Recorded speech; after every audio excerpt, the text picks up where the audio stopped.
What's up, you guys? My name is Tam, aka Tam Kam, and today I'm here with a new video. So in today's video, I'll be talking about how we can keep our color treated hair moisturized, keep moisture retention, and prevent any type of dryness that occurs with being color treated. So if you are interested in this video and if you are color treated, this video is for you. So stay tuned and take notes, okay? Hey guys, my name is Tam, aka Tam Kam. If you do not already know me, I do videos about natural hair, beauty, fashion, and some lifestyle tips. And in today's video, we are going to be talking about how we can keep these color treated strands nice and moisturized and not dry like the Sahara Desert, okay? So I've actually been color treated for I think maybe about 8 years now, if not more than that. I have been blonde, honey blonde, red, black, dark brown. Like, I have been through multiple different colors.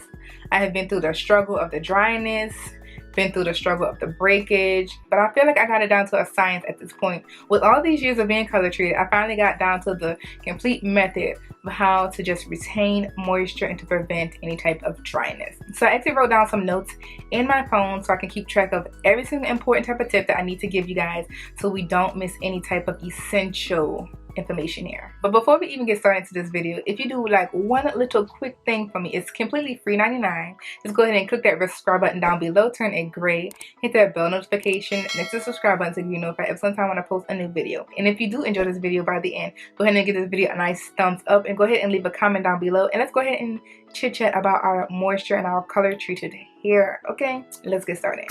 So tip number 1 to retain moisture with color treated hair is to trim your ends. I highly suggest to always trim your ends when you feel like you need a trim, when your ends are pretty much split, if it does no longer have a curl pattern because of the color being too strong and it's just limp and dry.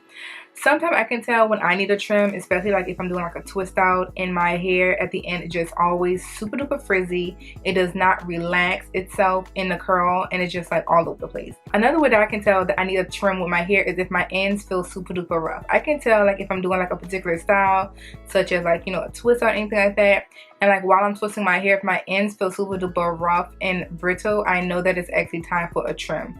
Those are usually like my split ends popping out. It's just super duper dry and it just cannot retain any type of moisture. Those ends are dead and it's time to cut them off. Cut them off like fake friends, sis, okay? Chop them, let them go. Tip number 2 is to deep condition your hair on a regular basis. Now for me, I learned that what works for me is to actually deep conditioning my hair every single week for my wash day. I do my hair every single week. I wash my hair every single week, and I like to also contribute a deep condition into my wash day every single week. Deep conditioner actually helps retain moisture, especially if you use a deep conditioner that is moisturizing. Okay, that is very important. You do not want to use a deep conditioner that's kind of like on a dry end, or use a protein deep conditioner on a regular basis, because that can actually like harm your hair more than good. But we will get onto the topic about protein treatments in a little bit, okay? But as far as deep conditioning, I highly suggest using a moisturizing deep conditioner. And with me, for my low porosity hair, I actually figured out that using heat along with deep conditioners, such as like, you know, actually applying deep conditioners in the shower and applying a shower cap on top to just seal in the heat, or actually sitting underneath a hooded dryer. I also love to use like a thermal hot head, which is actually like a heated bonnet. Once you apply a deep conditioner on, you can actually put the bonnet on your head and leave it on for like 30 minutes, and just your hair will just absorb all of the nutrients and the goodness in the deep conditioner. So I'm going to go ahead and show you guys about 2 or 3 different kind of deep conditioners that I actually recommend, that I love to the fullest. Okay, these are like my favorite deep conditioners. So my first favorite deep conditioner, which I feel like I spoke about this deep conditioner way too doggone much. That's how much I love it. But this is a tgin hair mask, and when I tell you, sis, or bro, this deep conditioner is so moisturizing. Like, this is like, I think maybe like my 3rd container, and I think this is actually my last one that I have right now. But this is, whew, everything. So this is how much I actually have left of this deep conditioner. Not even much. I'm actually going to use it after this video to actually deep condition my hair. But yes, this is, it's bae. Period. Another one of my favorite deep conditioners is the Miel Babasu and Mint deep conditioner. Now this deep conditioner, sis, when I tell you, I did this deep conditioner, I'm not sure if it was after protective style or what, but I actually did a video on this as well. This deep conditioner, oh my gosh, when I tell you, my hair was so freaking soft. My curls was popping. It was so freaking moisturized. It was everything. I love to use moisturizing deep conditioners. One, because as we all know, or as we should know, using color in our hair can actually dry our hair and change our porosity of our hair. So sometimes it can just make it to where it just can't retain moisture as much as it did before. So actually using products that will retain moisture will actually benefit you more than using products that don't help you retain moisture. So tip number 3 is using sulfate-free hair products. I feel like a lot of the hair products that actually have sulfates are usually like the shampoos, which I do try to watch out for majority of the time. So sulfates are good to a degree. It obviously helps you cleanse your scalp, clean it really good, remove all like the dirt and the grime and the toxins that's in your hair. It actually helps detoxify your hair. But sometimes using sulfates way too much can actually strip your hair from all the nutrients, all the oils that actually keeps your hair moisturized. So I try not to use shampoos that actually have sulfates in it or products that have sulfates in it at all, because I just feel like with this color treated hair, I already have an issue with dryness because of the color stripping out everything else. But I just feel like, why make my hair even more dry by using more sulfates?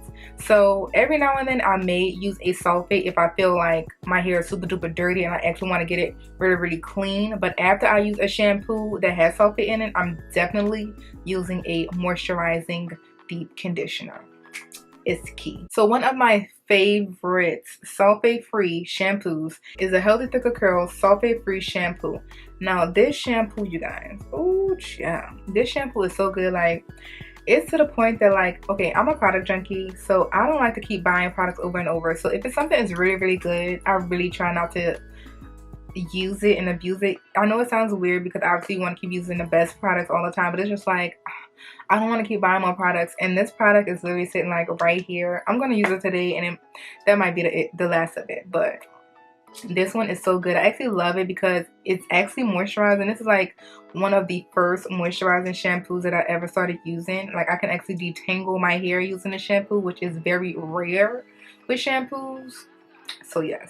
Number 4 is actually using styling products to actually moisturize your hair, whether it's leave-in conditioners, butters, creams. As far as leave-in conditioners, I love to apply my leave-in conditioners in the shower. I just feel like that's the best way to do it. Now on camera, I actually do apply it obviously on camera out of the shower because I haven't gotten that whole filming in the shower technique down pat. But when I am not filming, I love to apply my leave-in conditioners in the shower, just because like when your hair is all warm in the water, you know, the heat is all warm inside the bathroom, your cuticles are actually open. So this is a good time to apply your moisturizing leave-in conditioners so it can seep into your cuticles, and then once you hop out the shower and your hair starts drying, it actually seals all the moisture inside. So that's why I really suggest to apply your leave-in conditioners while you're in the shower, while you have all the heat and the steam around you, while your cuticles are open, so it can get all that good moisture and nutrients that we need to keep this color treated hair moisturized and not dry. So one moisturizing leave-in conditioner that I suggest is the Camellia Rose Moisture Milk. It says moisture in its name, sis. So yes, sis, it is so good, and it's so thick, and it's just everything in one. Like, this is big. And as far as a moisturizing butter, I also love to use the Camellia Rose Moisture Butter. It also says moisture in the name. I don't know, I actually just feel like products that actually say moisture in the names, they are actually moisturized. I mean, some of them be lying. I mean, but you know, everyone's hair is different, so I don't know, it may just not be working for my hair. But this, I love it. Like, I'm down to the brim with this, and I'm actually going to style my hair with these products. All these products that I'm mentioning today, most likely I'm going to just do my hair with them today just to let them go.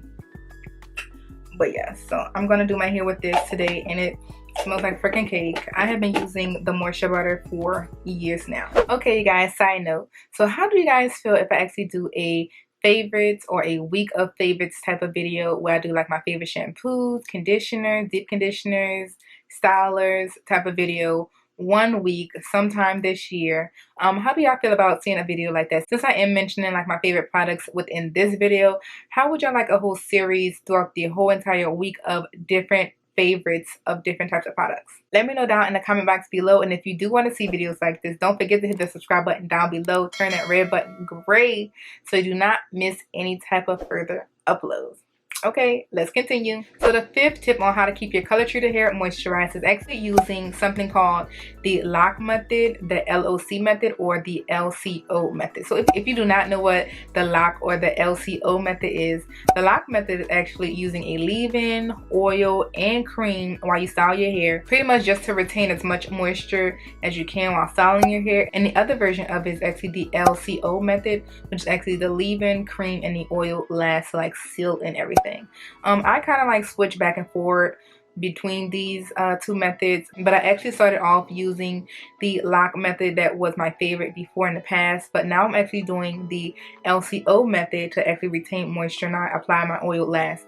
So that is actually another great way on how to retain moisture with your color treated hair, is either doing the L.O.C method or the L.C.O method. Tip number 6 is protecting your hair when you are asleep or laying down any type of wear. And when I say protecting your hair, I mean like, you know, as far as wearing like a scarf or wearing like a bonnet on your head before you lay your head down on your pillow. And if you do not have like a scarf or a bonnet, I actually recommend like using like maybe like a silk or a satin pillowcase. That's actually very beneficial. I actually don't have one for myself. I need one, but I actually just use scarves and bonnets to sleep with all the time.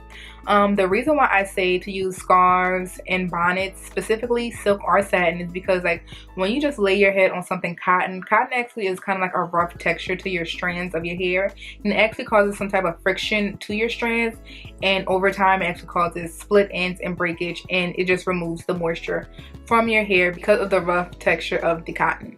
Now with satin and silk on the other hand, those type of fabrics are more like softer and more smoother for the strands, and actually like when you rub satin or silk onto your hair, like with a scarf or a bonnet or a pillowcase for instance, those type of fabric actually does not cause any type of friction on your hair, and your hair actually just glides smoothly onto the fabric, so it doesn't cause any type of breakage, any type of split ends, and any type of dryness. It actually helps you retain moisture throughout time instead of like removing the moisture throughout time. Do you get it? I hope you got it. And the last and final tip to retain moisture with our color treated hair is to use a protein treatment. Now before, I did mention a protein treatment before about deep conditioning your hair. I highly do not suggest using a protein treatment on a weekly basis, because protein treatments can actually be really strong on your hair and actually cause your hair to become very hard and brittle just because it's too much protein, and you can have like a protein overload, which we do not want with color treated hair. Okay, we do not need all this extra drama. But with a protein treatment, it actually reduces breakage, prevents split ends, strengthens limp brittle hair, and protein treatments also ensures that your natural hair maintains this natural balance of protein, oils, and nutrients, okay, which is very beneficial for our hair to keep it moisturize. Okay, so I hope these tips and tricks and advice was very helpful for you guys if you are color treated, or if you were thinking about becoming color treated like me and us fellow naturals out there. But yeah, so having moisturized color treated hair is very important, because having color in your hair actually does dry out your hair, which you do not want any type of dry colored hair, because that just looks terrible. Okay, so we want to keep our hair nice and moisturized, and I feel like if you follow these tips and tricks and advice that I actually did mention in this video, your hair will actually stay moisturized or actually become more moisturized with using these type of tricks and methods that I actually mentioned in this video. So if you have any other type of advice, tips, or tricks to help out people that do have color treated hair, any of your secrets to retain moisture, go ahead and comment down below and leave it down in the comment box, and let's go ahead and discuss on how we can keep our hair moisturized while we are color treated. Okay, because we do not want dryness. No dryness all life, all color treated long. Okay, so if you did enjoy this video, go ahead and give this video a nice thumbs up, and if you have not already, which I hope you did, go ahead and click that red subscribe button down below, turn it gray, hit that bell notification next to the subscribe button so you can be notified every single time when I post a new video and you do not miss an upload. Bye guys.